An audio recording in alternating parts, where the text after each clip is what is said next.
Hola chicos, les doy la bienvenida a nuestro primer video tutorial, que va a ser el primero de una serie de videos que voy a estar dándoles a través de Google Classroom para que ustedes tengan como si fuese una carpeta virtual, en el cual van a tener las notas más importantes de los temas nuevos que vayamos viendo.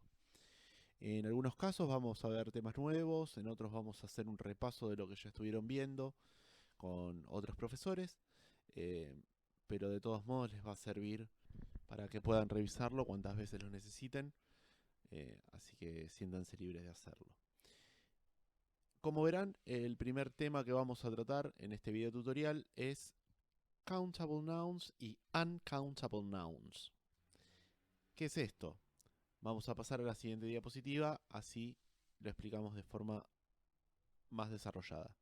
Como verán en esta segunda diapositiva, vamos a estar viendo sustantivos o en inglés nouns. Y para eso vamos a repasar un poco qué es un sustantivo. Recordemos que los sustantivos son palabras que se refieren a cosas.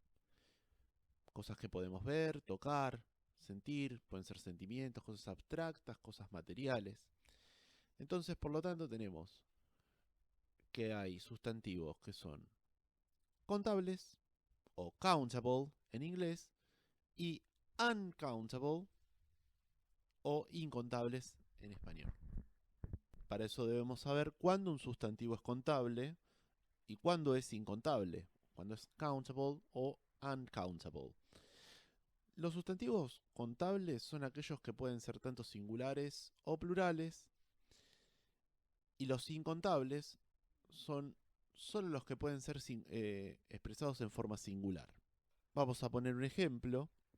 eh, en el caso del español, un ejemplo de sustantivo contable podría ser la palabra árbol. Podemos ver y podemos contabilizar si hay uno o varios árboles. Por lo tanto, podemos decir si un árbol es singular o plural. En el caso de incontables, podemos decir, por ejemplo, la palabra arroz. El arroz, más allá de que sea compuesto por pequeñas partecitas, no podemos contar todos los granos de arroz que puede haber en un plato. Por lo tanto, es un sustantivo incontable. En inglés pasa exactamente lo mismo, por eso, para los sustantivos contables, debemos agregar el artículo indefinido a o an. A se utiliza para cuando el sustantivo empieza en consonante y an se utiliza para cuando el sustantivo comienza en vocal.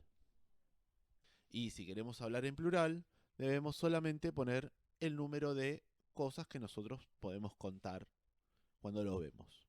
En el caso de los incontables, no se le agrega ningún artículo o número, y en este caso pueden ser solo singulares, como ya dije. En casos especiales se le puede agregar la palabra some, tal como la ven escrita ahí en esta diapositiva, antes del sustantivo, para hablar de ese sustantivo en una pequeña cantidad. Un poquito complicado, ¿no? Bueno, pero para eso vamos a ir a la próxima diapositiva, en donde vamos a tener algunos ejemplos. En esta diapositiva podemos ver un ejemplo de un countable noun, que en este caso vamos a utilizar el mismo que utilizamos antes en español, pero en este caso en English, que es la palabra tree. Como vemos en la imagen, tenemos la versión singular y la versión plural de tree. En la versión singular, como es uno solo, y como la palabra tree empieza con una T, o sea, con una consonante, vamos a agregarle antes de la palabra el artículo indefinido a. Por lo tanto, nos va a quedar a tree. En el caso del plural, como podemos ver y contabilizar 3 árboles, vamos a ponerle el número 3. Por lo tanto, la frase nos va a quedar 3 trees. En el caso de los sustantivos incontables, vamos a hacer lo mismo que hicimos con el ejemplo del árbol. Vamos a poner el mismo ejemplo que hicimos en español, pero en este caso en inglés, que en la diapositiva anterior habíamos dicho que un sustantivo incontable en español era arroz. En este caso, en English, el sustantivo es rice. En la primera imagen podemos ver que la cantidad de arroz que hay es enorme y que es imposible contar cada granito de arroz que hay. Por lo tanto, por eso lo tomamos como un sustantivo incontable. Entonces, en ese caso, vemos que abajo dice solamente rise, sin ponerle ningún artículo como pasaba con los contables, como poner a o an, y ni tampoco poniéndole números, porque es imposible ponerle un número a esa cantidad de arroz. Por eso queda como incontable. En la siguiente imagen vemos que la cantidad de arroz es mucho menor que en la primera, pero sin embargo no podemos contar tampoco la cantidad de arroz que hay. Por lo tanto, como es una cantidad más chica de arroz, es muy poca, podemos poner en este caso la palabra some. Entonces quedaría some rice, que en español sería como decir algo de arroz o un poco de arroz.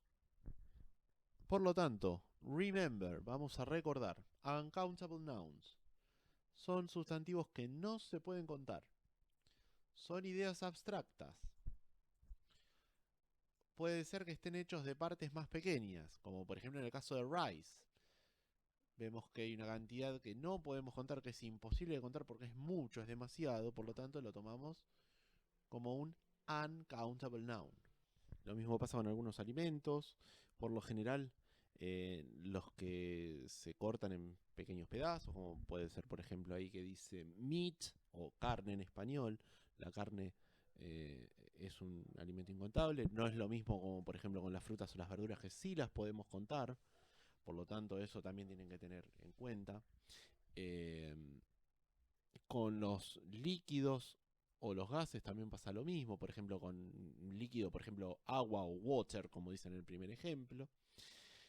O en el caso de los materiales, como por ejemplo en el primero que dice metal o metal, el metal no lo podemos contar, por lo tanto lo tomamos como incontable. Pero con los ejemplos que estamos viendo en pantalla, lo que vamos a hacer va a ser una actividad dentro del Google Classroom, así que deben ir al Google Classroom para poder realizar la actividad con esos ejemplos que están viendo ahora en pantalla. Por lo tanto, cosas para hacer, things to do. Vamos a, primero, revisar esta presentación cuantas veces sea necesaria. Nos sacamos todas las preguntas que tengamos a través del Google Classroom. Me preguntan todo lo que necesiten. Segundo, van a realizar la actividad sobre countable y uncountable nouns que les voy a dejar, que la van a tener que hacer para la semana que viene. Pero recuerden que el lunes que viene nos vamos a juntar en la plataforma Zoom, así que pueden también sacarse todas las dudas en forma directa y me van a tener a mí directamente para preguntarme lo que necesiten ahí. Así que bueno, hasta aquí terminamos el tutorial de nuestra primera clase, así que los veo la semana que viene con la segunda parte, ¿ok? Bye bye.